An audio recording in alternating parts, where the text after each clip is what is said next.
The one time there's no funny banter. I have pink eye. What do you? That's I funny. guess that's funny. Kind of. I feel like you get pink eye a lot. Haven't you had So pink I eye on was the just saying podcast this to before? someone else. Yeah, I think I did. I think I have. I think it was probably like 2 months ago. Normally, I blame my children for just being disgusting and like not washing their hands, and then it's just, very contagious. But this time, I think was purely my fault because my kids don't have it. So we've been at a lot of like play places and like bounce houses and stuff like that the last few days and over the weekend. And I wash my hands a lot, but I am notorious for like touching my eyes. I'm just like, I touch my eyes all the time because my contact lenses annoy the heck out of me. And so I'm always like, my eyes are really dry. I'm readjusting a contact lens. Something's in my contact lens, or like my eyes are itchy, and I'm just like, my hands are always touching my eyes. And so probably I touched something at like the play place or the bounce house or whatever, and then stuck my finger in my eye, and here we are. You know they Raging never pink wash eye. those places ever, probably. I bet they're never disinfected. Yeah. I'm always so worried about like washing the girls' hands, but then I don't know. Yeah. No, Anyway, that's fair. here we are. Glasses, very itchy. At least they're cute teary glasses. eye. Oh, thanks. They keep hitting my mic, so if you hear this random tapping. And when she pulls them off her face to look through them and see if they're clean, she looks like Sid from Ice Age. Oh, Her it's eyes not go going to wide happen now. and out. Oh, is it happening now? I can't see. You're not facing Kinda, the but you're not camera. square to the camera. Because that, yeah, I'm like, I don't know if it's happening, but Oh, man. but Josh and John were laughing at me on another call about like, you look like Sid from Ice Age. It was aligned perfectly, though. She had them all the way out. Her eyes were as wide as they could go, looking in opposite directions. Perfect, Sid. So anyway, All right, Q&A Okay. queen. let's go. All right, I'm reading the questions, I guess. Back to me. All right, we'll start from the top. This is from Jen. She said, this question is mainly for Josh, but I'd love to hear everyone's thoughts. How do GLP-1s compare to testosterone for men? I have a family member who is overweight by at least 30 pounds, and there's been discussion about him possibly starting a GLP-1. However, he would prefer to take testosterone instead. I've heard from others in the fitness industry that testosterone might be a better option for some men because it allows them to maintain proper fueling, feel good during workouts, and build healthier habits. In contrast, GLP-1 is suppressing your appetite, which can make it difficult to train effectively and get enough protein. What are your thoughts? I'm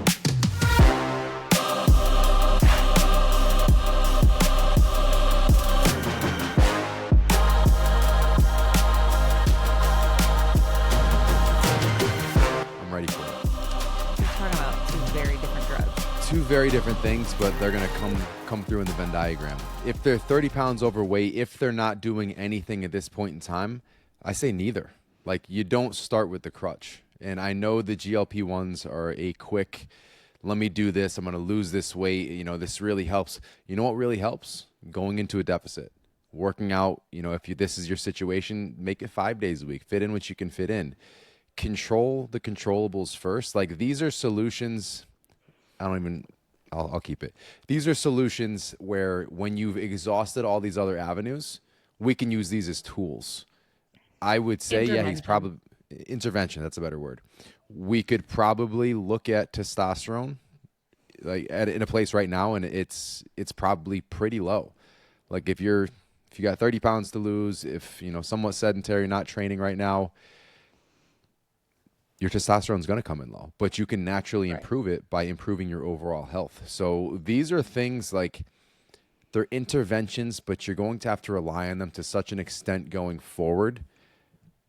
When you really you don't want to make this a necessity for the rest of your life when you can start with the basics. We talk about moving the big rocks all the time. We talk about the L5 method, incorporate one protocol for each pillar, and all of these other things are going to improve. I got something better you can spend your money on every month. It's called health coaching, and we will get you into a place without needing the TRT, without needing the GLP-1s. People are so quick, and I appreciate the question, Jen, so I'm not harping on you. I'm really throwing this out there from a broader perspective. People jump on the quick fix. Oh, this will solve all of my problems right now, right away. It's not going to solve all your problems, especially the GLP-1s. You're going to feel like shit while you're taking them. And B, you don't even need to get to that point if you haven't done anything else to improve anything else. It's not a magic Band-Aid. It's not a situation where you don't have to do anything else.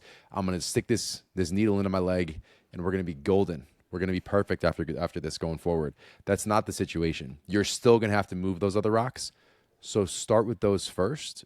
And then if there is a need down the road to really take your health to a much more optimal level, once you have that foundation, then we talk about the GLP-1s. We talk about the testosterone replacement.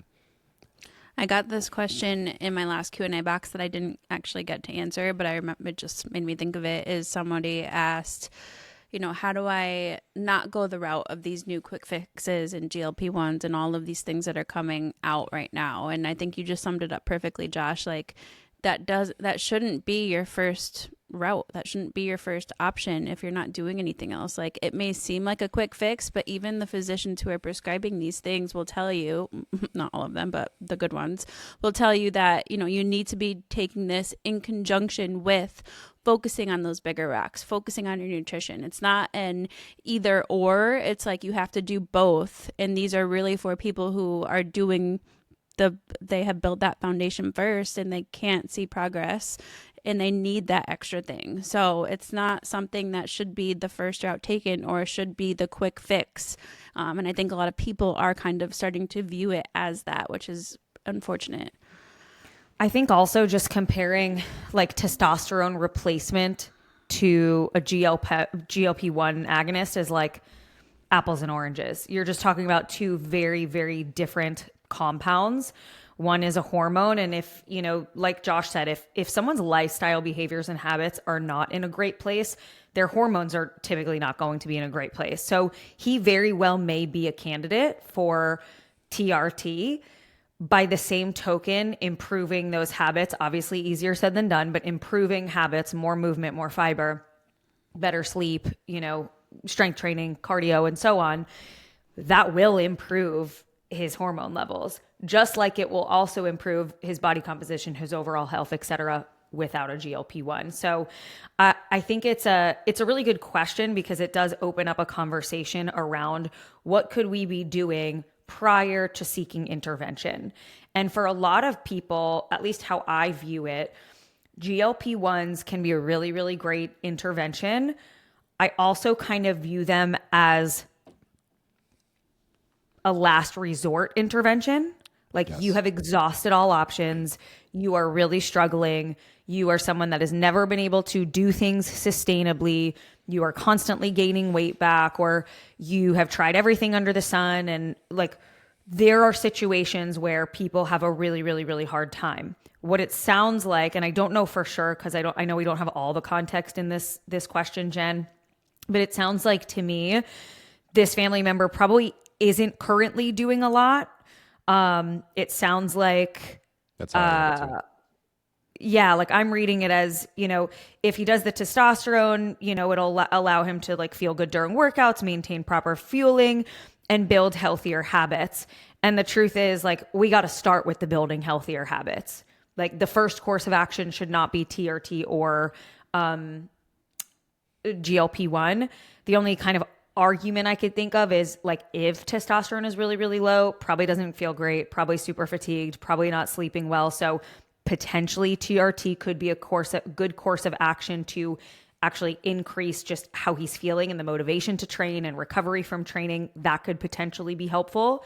But I would not jump right into any of those unless doctor's like, hey, testosterone levels are really low. You don't feel good. How much of it, again, though, is I don't feel good because my testosterone is low versus I don't feel good because I'm not moving, I'm not training, I'm not fueling myself well, I'm not sleeping well, etc. So I think we are team always L5 method, start with the basics, got to nail the foundations first before you seek out other intervention. And Jen knows all about our coaching. She's what? Exactly. I was going to say, you know what team I am? Yep. We don't do hard pushes for this on the podcast, but I am team Levolution Health Coaching. Not health coaching in general, not find your favorite fitfluencers, see if they offer health coaching. Levolution Health Coaching, because we have the best coaches in the industry. We have the best credentials in the industry, and we have the best ratings in the industry because we deliver. Like, this is not to Jen. This is to the masses here. We jump to these quick fixes, these quick solutions. If you want something that's going to last for life, the results that are going to last for life, a much higher ROI that doesn't rely on something external, that you can actually feel a massive difference, it's health coaching through Levolution Health Coaching. Love it. Anyway, we love you, Jen. Mumbo jumbo. Love you, Jen. Appreciate the question. I think that it's going to open up a lot of eyes for a lot of people.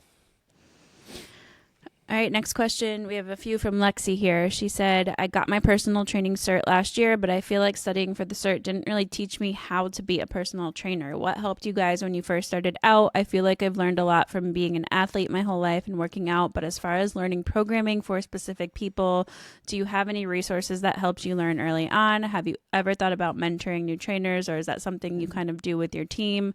I'm an L&D nurse full time and would love to eventually be pre and postnatal certified so I can tie my two passions together one day. Love that. Yeah, to be honest, the cert is like step one. It doesn't really teach you how to be a good coach or how to program. At least my certs didn't. I have what is considered the gold standard by my university, the ACSM, Exercise Phys Cert, and the CPT. And neither of those really taught me much about programming. I had to kind of go out and learn that on my own. And to be honest, a lot of it was for me trial and error and figuring out, okay, running myself through different programs. This is what works. I actually also learned a lot from having coaches myself. So I hired a powerlifting coach. I hired people to kind of just really gain insight as far as how they programmed and asked all the questions for these people who were kind of like my mentors. And that's really how I learned. On top of that, I would say I don't know if you are training people in person, but training people in person is something that I don't think I would be the coach that I am today online if I didn't have that in-person experience too. So that's just my experience. Maybe you guys have some other tips, but not even a tip. I was going to say off, it's. Go ahead, Joel, Josh. Sorry. You first. I was just going to say. Oh my I hate gosh, us. you I hate guys. us. We have a delay. Like, you keep freezing on my screen, Josh, so you're delayed, so I don't see you talking. So then I start talking, but then I hear you talking. All right, Joelle, you go. go first. I'm afraid to talk. Do I even remember what I was going to say is the question now.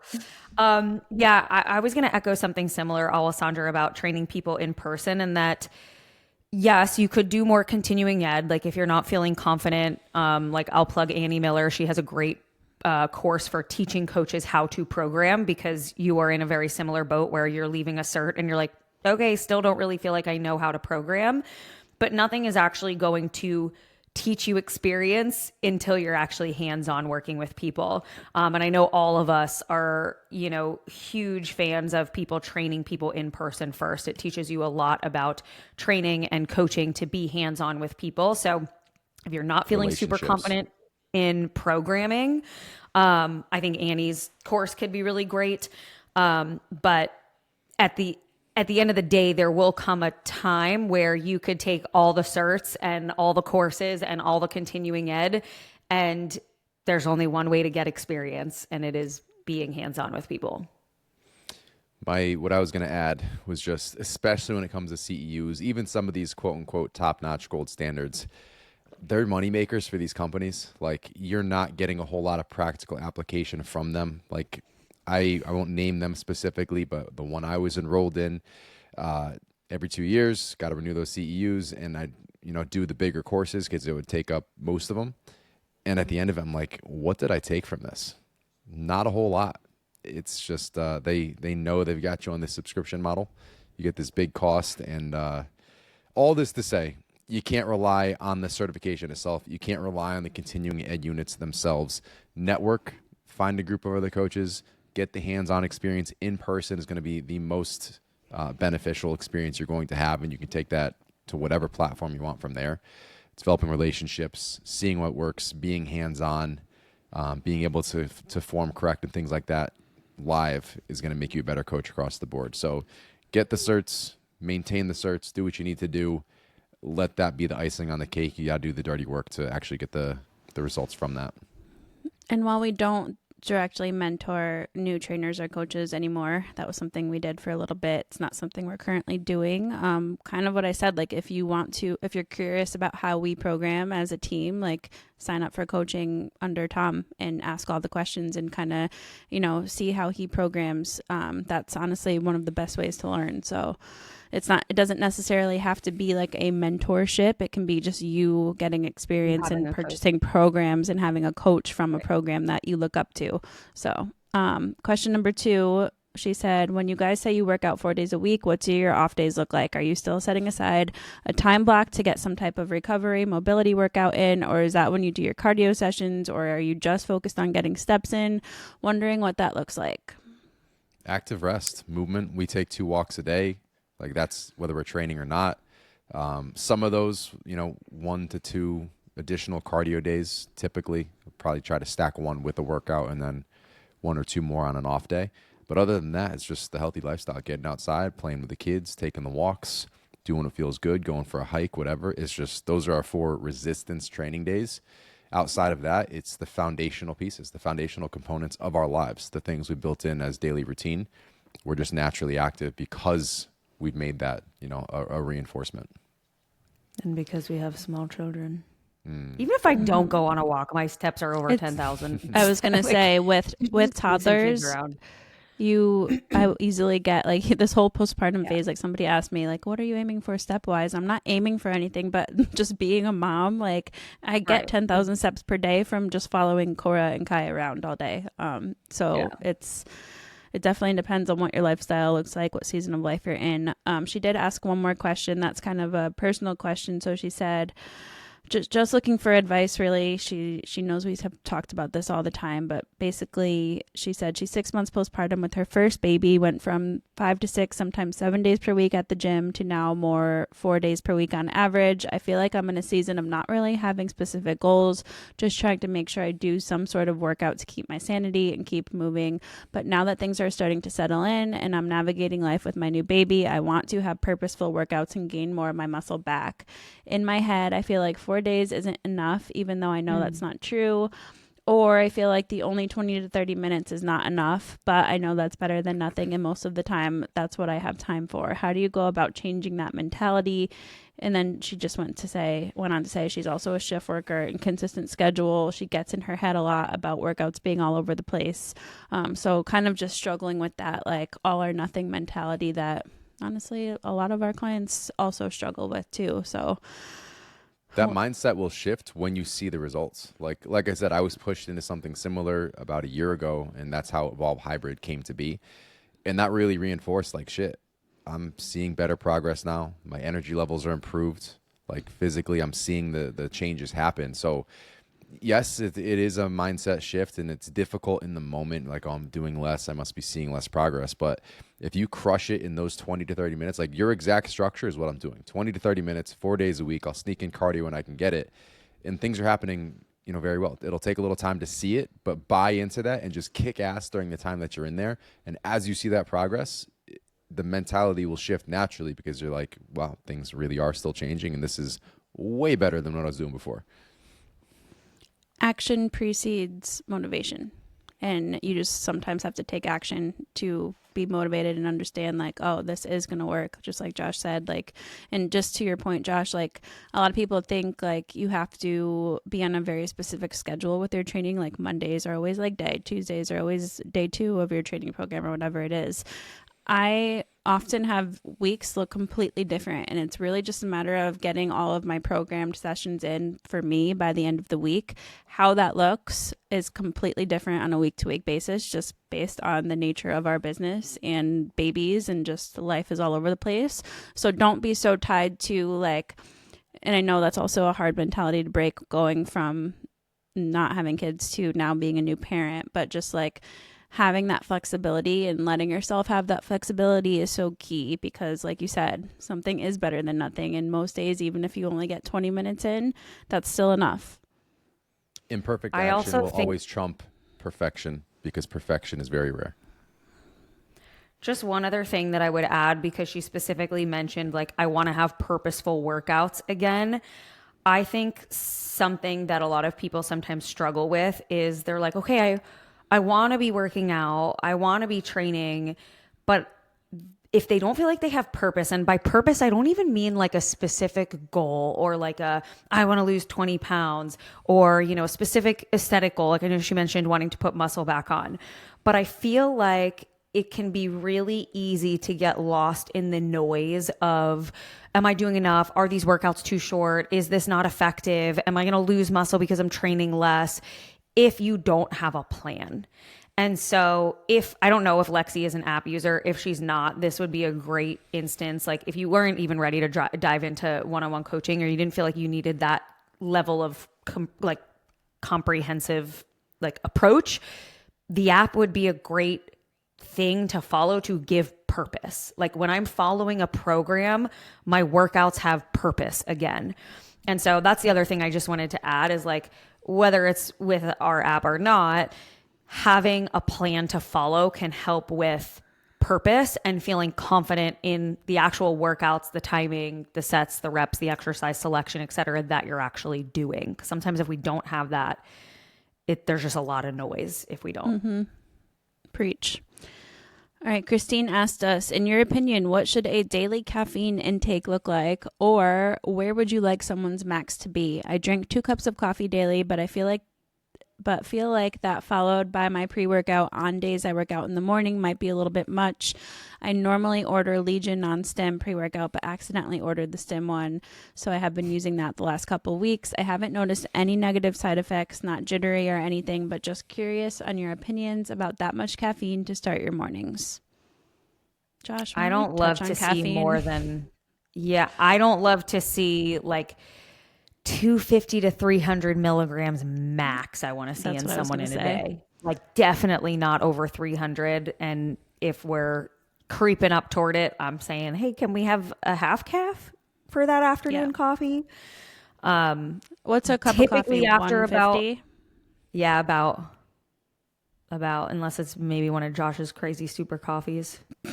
They're not crazy super coffees. They're just naturally delicious and made the right way.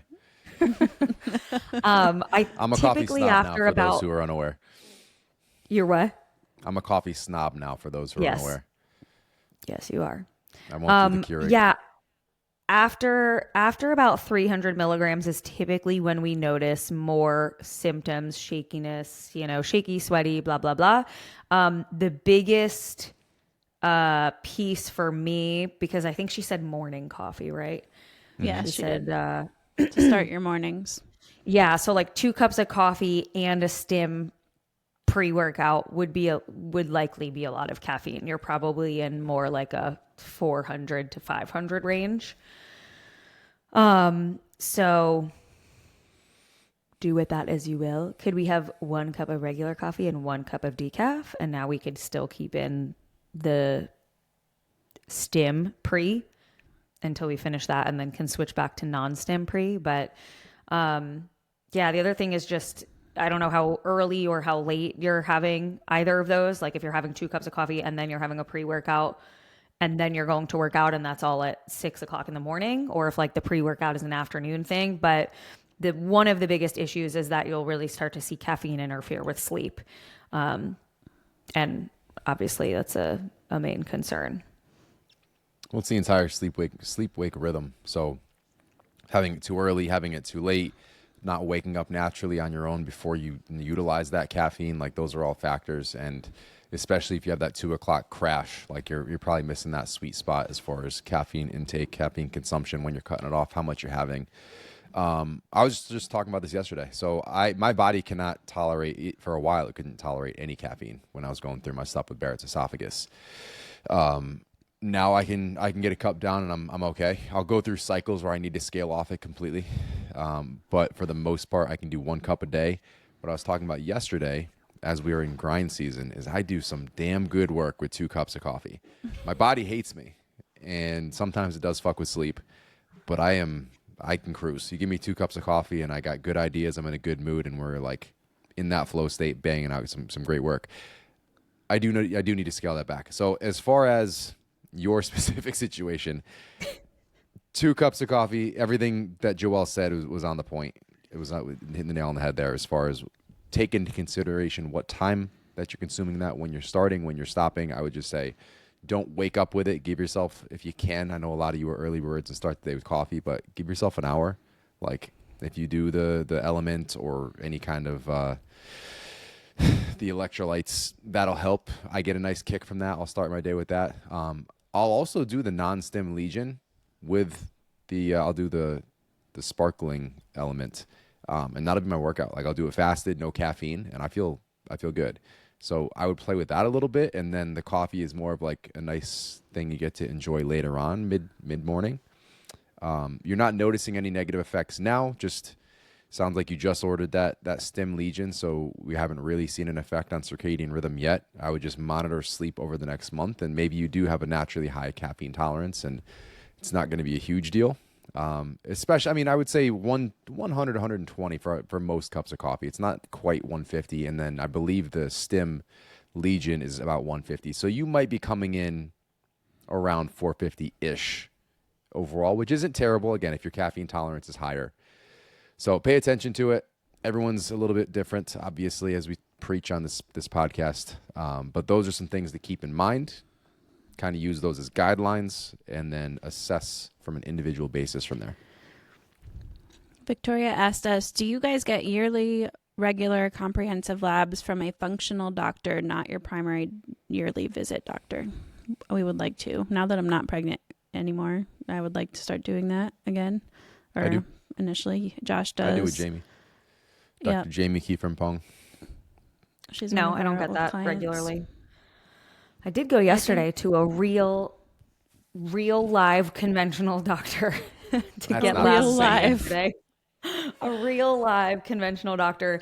I was actually like on the phone with Josh as I got my test results, and I was like, damn it, they only ran TSH. They didn't do a full thyroid panel. And then I'm like, this is why people go the functional route. But honestly, I'll probably just call them back and say, can you run a full TSH, a full thyroid panel? I'll probably have to go back and do more blood. But for me, I don't do that yearly on the functional side. And I'm not saying to do it this way or not do it this way. I just typically don't reach out for the functional testing unless I feel like I have a need to, and I know it's not a lab that conventional medicine will typically run for me. That's fair. I would like to get as like a as needed basis. I would well, I think that's fair because it's also very expensive. And it's all out of pocket. Right. Yeah. So keep that in mind. I would, when we were going to do this last year, Josh and I, but I would like to get a DEXA scan, and we were going to do VO2 max also. That never happened. And then I got pregnant, so I'm not going to do a VO2 max test while pregnant, but that's definitely of high interest to me also on top of the labs. That would be a fun team video. That would be fun. What? Everybody get their VO2 DEXA? Max tests or DEXA both done. Get some shit talking in there. Doing a VO2 max is no joke. It's miserable. Yeah, vomit inducing.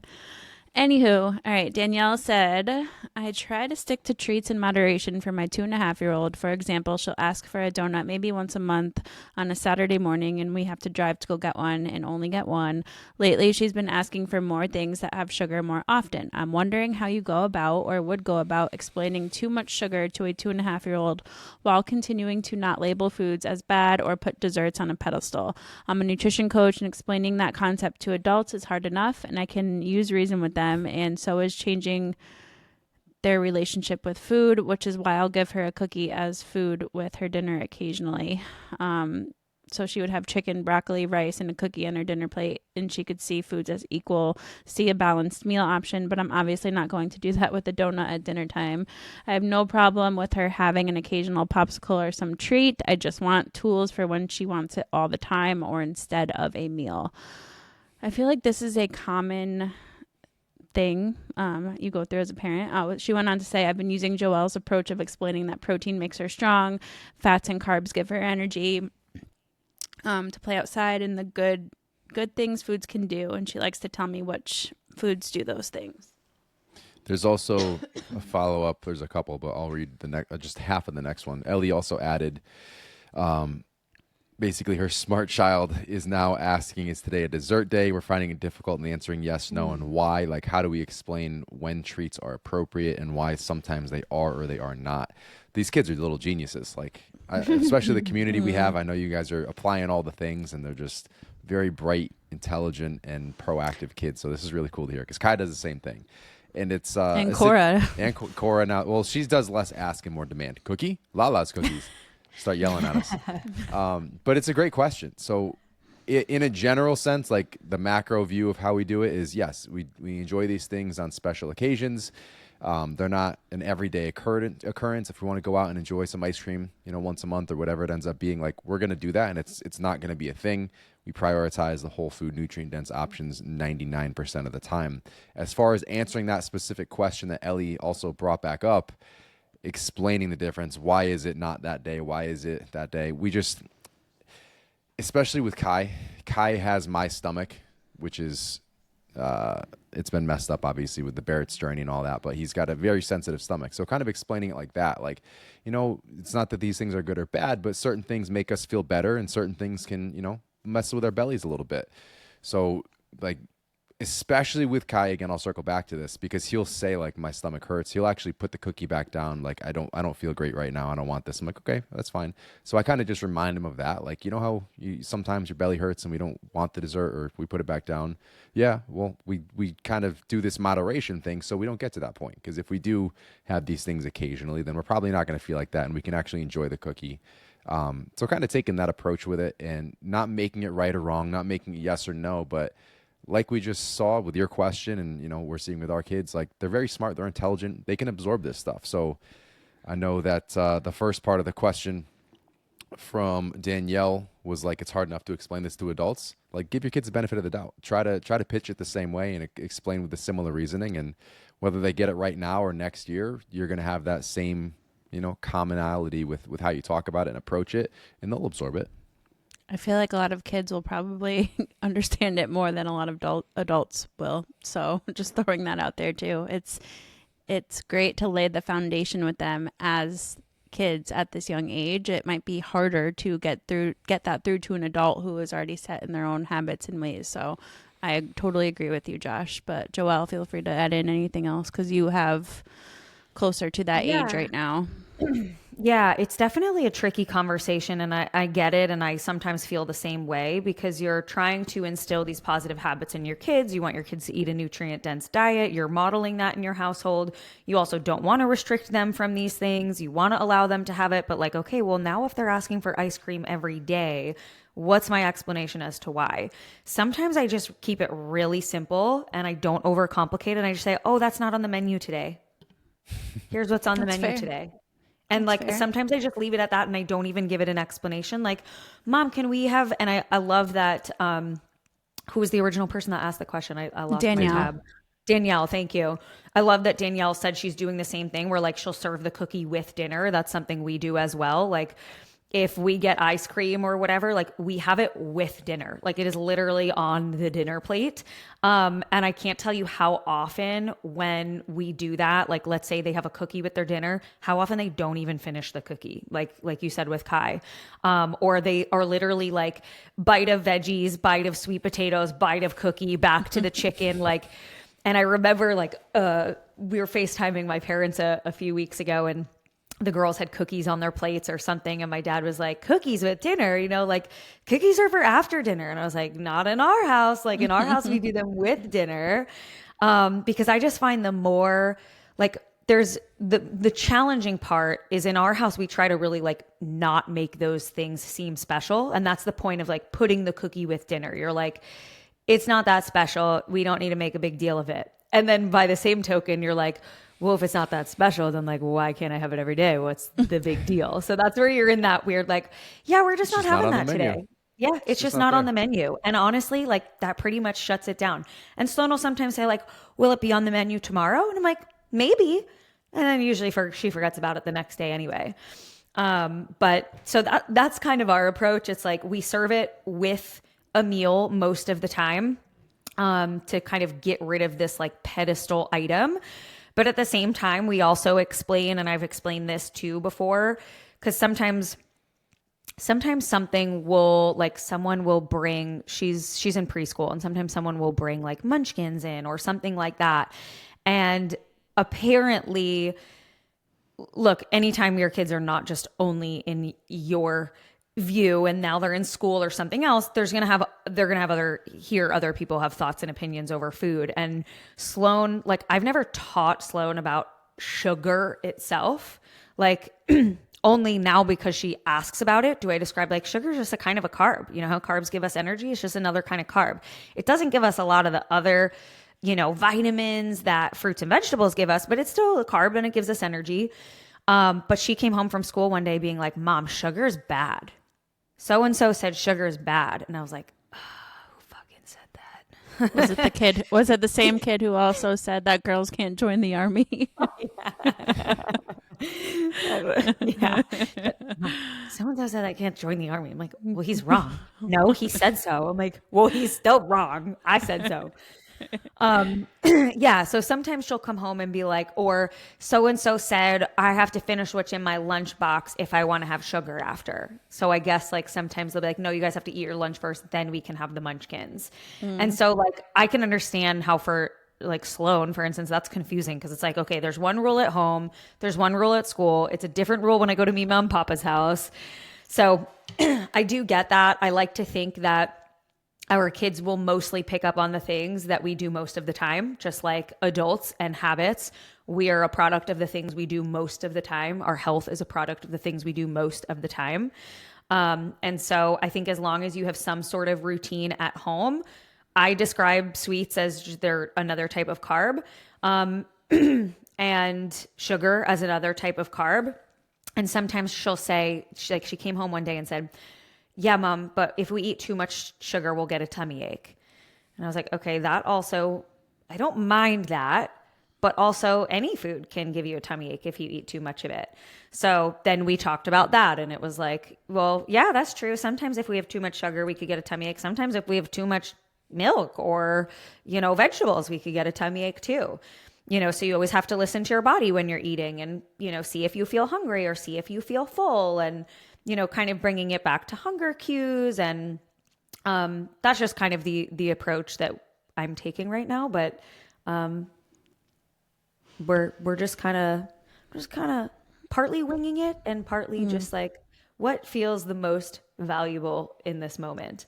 And then the other thing, I'll add one thing here. I know I'm ranting a little, but one other thing that I would just add in is that one of the main concerns for me, and I would say in general about sugar, is not just that like sugar is necessarily inherently evil. Like Josh, I know you'll say like from a gut standpoint, not the best. True, yes.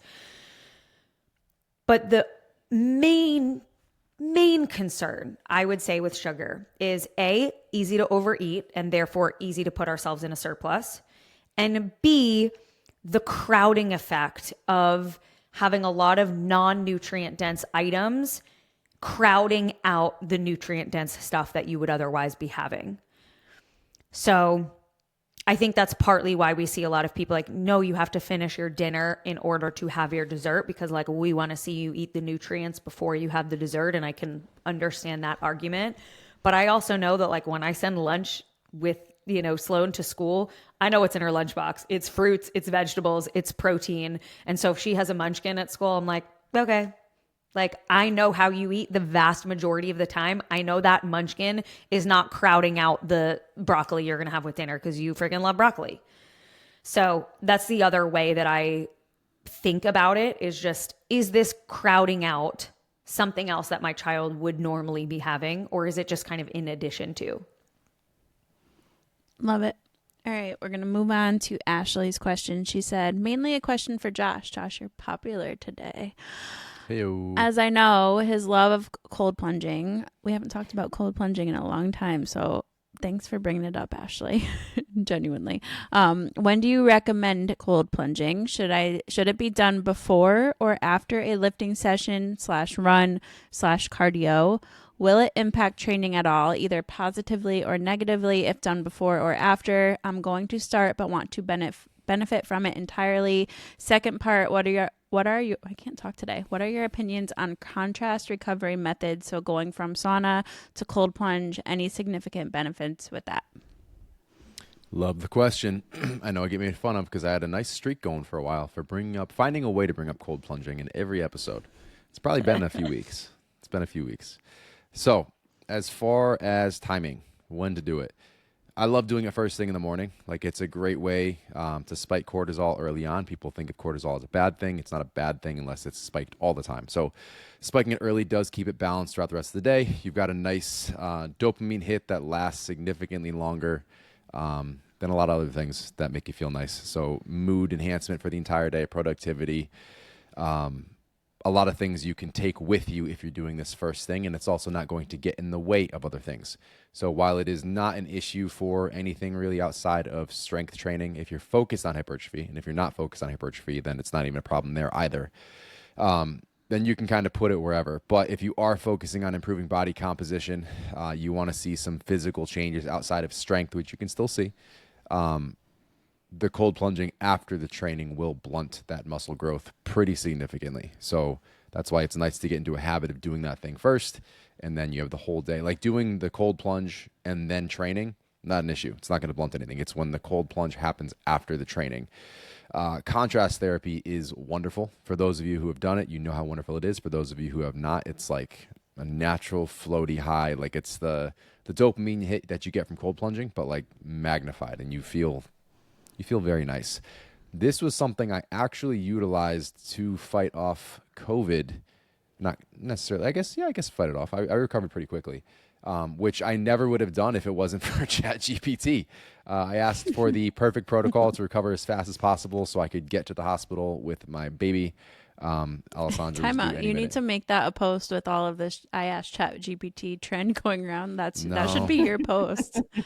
I'm the guy who's turned off by the viral stuff. I'm not a huge fan of jumping on the bandwagon, so I will not be doing that. But I'll tell you on the podcast. I asked ChatGPT. Josh doing the drunk bestie trend. I would die. I'm gonna ask ChatGPT to do it for me Josh. Yeah. Mm-hmm. It's gonna be like this fucking guy and his goddamn cold plunges. So fucking tired having conversations with him about cold plunges. Cold plunges and testosterone as anti-fertility treatments. What a weirdo. It would be sauna and testosterone for anti-fertility. There you go. Both of those are supposed to nuke your balls, but hasn't Wait, done remember that. when you used to go into the sauna with an ice pack on your balls? I did. Oh yeah, I do recall. We were trying to get pregnant, so I would have that under my towel on my balls, nice little ice pack. I forget what it was doing. I think it was making me sick. It was doing something. I don't remember. Yeah, if you something didn't hurt do it or if very made me long. sick. It Doing was very shrinkage. strange. Probably didn't That's feel what- good. Yeah, I can't No, imagine that felt good. I think it was because it would make me feel sick for some reason. Every time I did it, I felt sick. No idea what that was about. But yeah, that was supposed to nuke my sperm. Obviously, it did Probably if not. you iced your balls on the regular, even not in the sauna, it would make you feel a little sick. Why would it make you sick, like nauseous and like sick? It's feel it's a like really that area sensitive is- area. yeah. It's probably just really uncomfortable, and I don't know. Ask They make- ChatGPT. I'm done talking to you about fucking cold stuff. This They actually make ChatGPT underwear, I think. Josh's ChatGPT is like, why do you always ask me about your balls? Why don't you want your balls to work? You try having 11 kids, ChatGPT. So, I Okay, forget where I was moving going with on. that. But so You were- contrast you were- therapy, yeah. it's a wonderful thing. So it's great for stimulation for circulation. You also you naturally get, when you're in the cold plunge, it's a vasorestrictor, so you're shrinking the blood vessels, and then you get a natural rebound, so dilation happens. That's part of what they are kind of predicting as an improvement in cardiovascular health through cold plunging is you are training your vascular system. Those little muscles around your blood vessels become more adaptable. They're more, you're getting more tone on those. So they're getting stronger. They can open and close better, improving blood flow. That compounds when you're doing that with the sauna and with the cold plunge. So huge fan of contrast therapy, especially for recovery.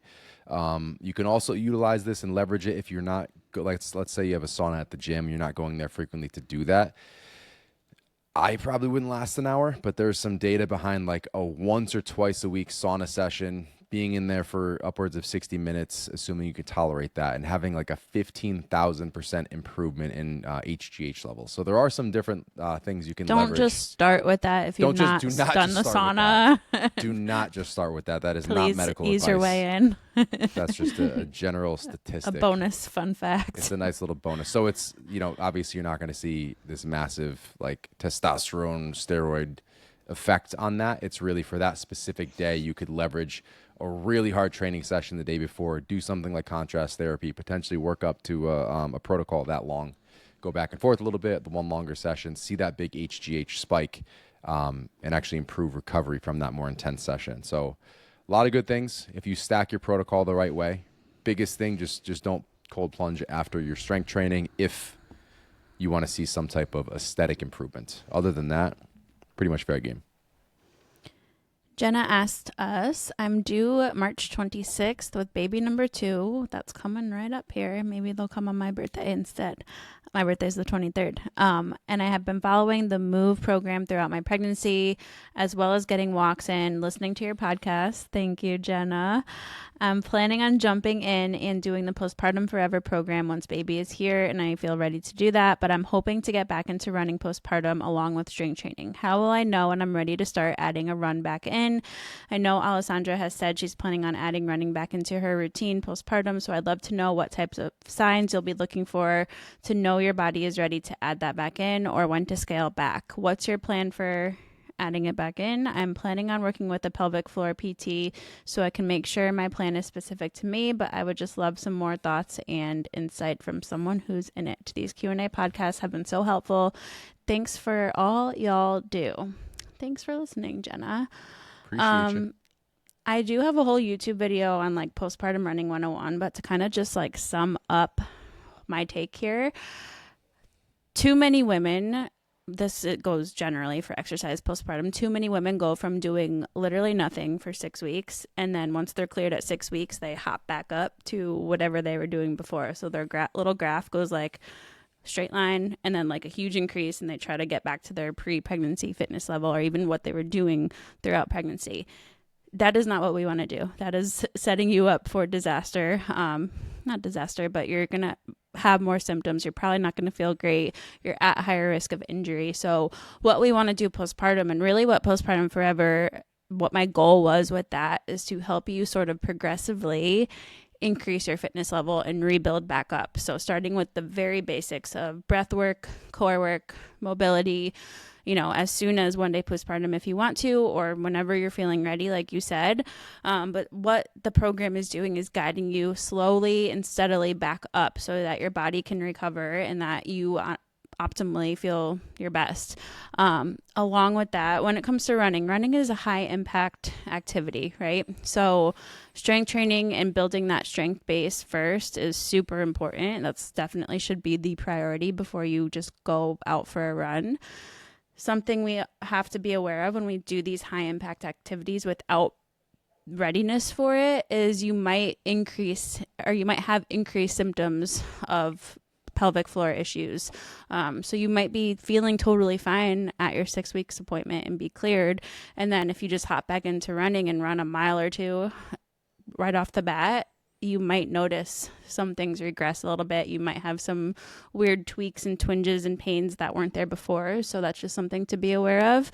But basically, mobility work, making sure you're doing that diaphragmatic breathing, getting your breath work back down. General strength comes first. So spend some time rebuilding that strength. Add in some plyometrics. So the program the Postpartum Forever program does add in some like intro to plyometric stuff to help prepare your body for running too.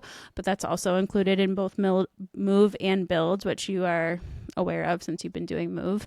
And then when you do feel like you are ready, strength wise, physically, mentally, to go for a run, don't just go for a mile run. Like a walk run is a great way to start and kind of assess and see how things feel. Like you don't have to go balls to the wall and go out for even a mile might be too much. So be okay with doing like a run for 30 seconds and then walk for a minute or two and kind of just interval train it that way to kind of just assess and see how your body feels. But it's going to be completely different for everybody based on how your labor and delivery went, like how your recovery is going, what life looks like right now postpartum. So don't think it has to be like by X timeline, by 6 weeks, by 8 weeks, by 10 weeks postpartum, I should be good to run again.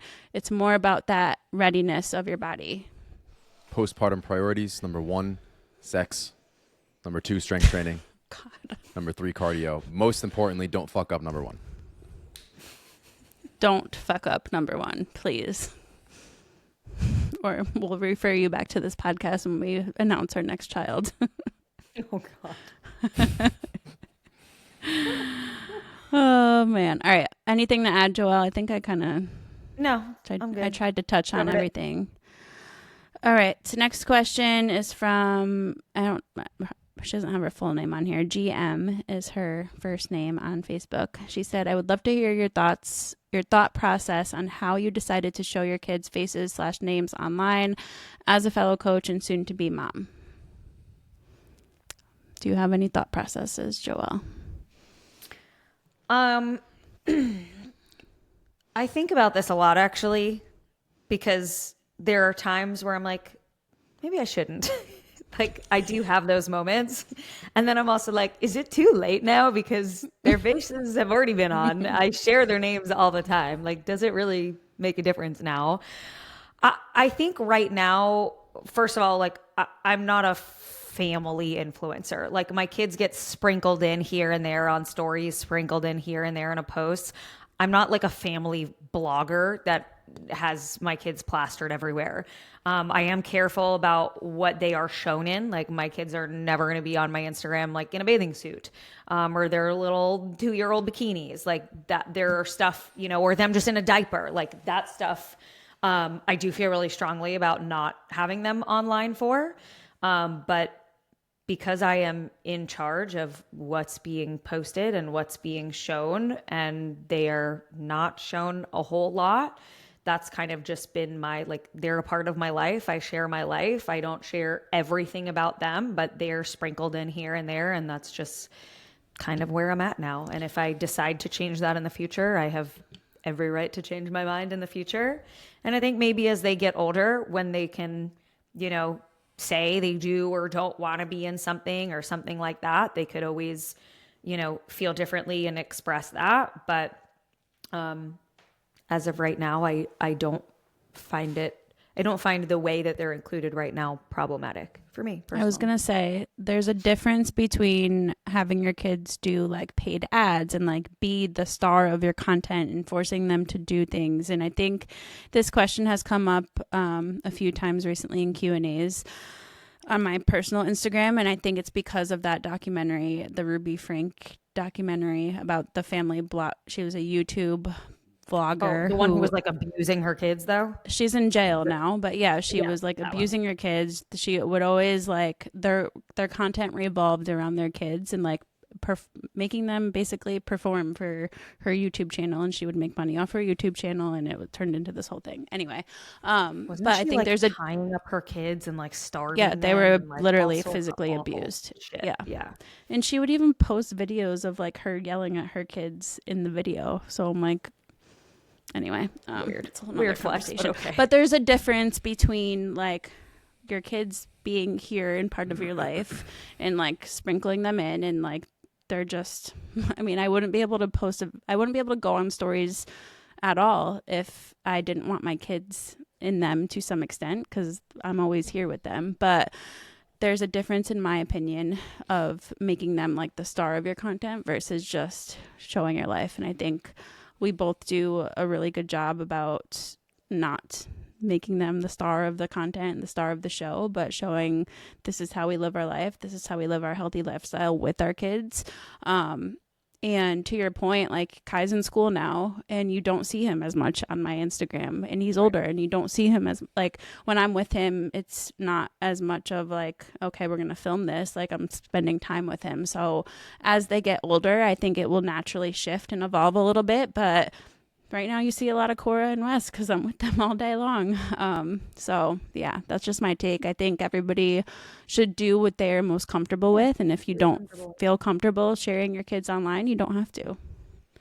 From a general safety, privacy perspective, I'm adamant about you making sure like no houses, no street signs, like do everything we can from that regard. In the same sense, like if you're a dumbass and you think you're gonna fuck around and find out, like you're gonna find out. We're not the house you fuck around with. Like not we don't. Josh threatening people. No, just make it super clear. Like you are the fitness league, and also I'll fucking kill you. Well, this isn't. I think that's a different audience. I'm not sure the Instagram stalkers listening to the Fitness League podcast.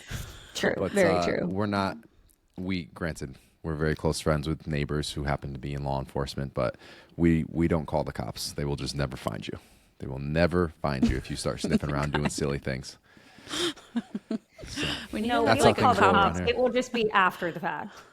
We will have already handled it, but then the police will be called. No, I think, you have to think about just general safety and like having common sense of what you share online. And I mean, even, I don't know. We don't even really post in real time anymore. Like if we're out somewhere, like I'm not posting in real time if we're on vacation or out somewhere. Like you kind of are. I don't like when you do that, but you do if we're at Disney or whatever. I'm like, let's maybe wait till we get back to start posting these. Oh, well, I mean, we would post when we're not at the parks. I just anymore. mean like, yeah, you're like not physically there right then. Like maybe you post that night pictures from Magic Kingdom, at 9 a.m. Yeah, like I won't tag locations unless we're not there anymore. Like and anything local to me, like there is a local coffee shop that I go to every day for a matcha latte. I do not tag that place because I am a regular there, and I don't tag my gym. Like I don't tag my gym. I don't tag my local coffee shop. I don't like none of that. And same thing about like street signs. If there's a street sign in one of my stories, I'm like, nope, never mind, not posting that. Like we are careful as we can be, I think, security wise. And granted, anybody can look up anything about you online these days, but I think there's also like you have to play a role in protecting yourself too. Yeah. Don't do it. Do what you're comfortable with. Don't look it up. Okay. Josh will find you. Josh will find you. Holly asked, as an athlete and personal trainer, I would love to hear more about your training philosophy as far as how you program your strength programs, specifically build and move. I'm interested in learning more about the concept of building strength in different rep ranges. Seems like this is something that can often vary from coach to coach. I'm glad you included that last part because it's so true. Like there's not one right way of programming and not one right way of doing things when it comes to strength. And you'll find a lot of the top strength coaches out there all kind of have their own philosophy and different way that they program. And it's not that one is better than the other. It's just different. And, I think it's something that Josh says all the time. Like there's 1,000 different ways to get to the same end result. And it really just depends on kind of what you enjoy and finding your style of programming that makes your programs you. You guys can answer for your programs after. And we kind of touched on this in the last episode, I think. But build and move, I kind of just approach it from that full picture perspective. So we have the mobility work to start. We have a few plyos in there. We have the basic compound strength movements because that's something I enjoy. And those are typically barbell movements. And then a few accessory work / core work to wrap it up. But that's just kind of the outline that I go through in my head when I'm programming, and then exercises can vary as we go month to month. But rep ranges, I mean, we touched on this last one, right? We talked about that the range of what you need to do to gain strength or hypertrophy is so vast and so broad. Like, oh, anywhere from 6 to 30 reps in a set, anywhere from 2 sets to 6 sets. Like, it's very broad. And so some of it is like different coaches have different styles. Some coaches are going to be more apt to using circuits, or more apt to using supersets, or more apt to using myo reps. Like, when I think about our own coaching staff, like Sarah programs differently than Tom, who programs differently from Brad, and no one's wrong. Everyone just kind of has a little bit of their own style, but still programming in an evidence-based way. Mm-hmm. Agreed. It's there may be a time and a place where you want to go from like 6 to something a little higher rep and getting more of a pump and focusing on that in regards to overall volume. But at the end of the day, as long as you're going to the right intensity level and you're seeing progress over time, same thing's happening. 1,000 different ways to get the same end result. All right. Letitia asked us, not a question, but I have a friend who listens to the podcast who isn't in the group. Is there someone somewhere else they can post the questions? Join the group. Yeah, They join might the not be on group. Facebook at all. They might not be on Maybe Facebook. they're not on Facebook. If they are, you're share on a link with them. If you're on Instagram, you can just DM the Levolution coaching page. That's probably not going to get lost in those DMs there, where it might get lost in my DMs or Joelle's. So I would say that, or have You had a Q&A box, an anonymous Q&A box up in the description. We stopped doing that though. We could start that again, or I was going to say just maybe you can get the question from her, like have your friend give it to you when you post. Yeah. Asking for a friend. All right, Asking for a last friend. question of the day is from Jessica. She said, I'm confused about net carbs versus whole carbs. Do only net carbs actually count as calories? What about those crazy high fiber, low calorie breads or tortillas? I eat the Mission Carb Balanced tortillas all the time, but now I'm suspicious of the calorie count. 25 As grams you of should carbs, be. 4 grams of net carbs. That's the As mission. you should be, Jessica. This argument annoys the heck out of me. So let's just break this down first and foremost. Net carbs versus total carbs. Net carbs are calculated. This is purely a marketing technique by food companies. But net carbs are calculated by subtracting fiber and any other sugar alcohols if they have them. Insoluble fiber specifically, isn't it? No, it is just fiber. Fiber period? Fiber I period. think so, yeah. It's carbs minus fiber.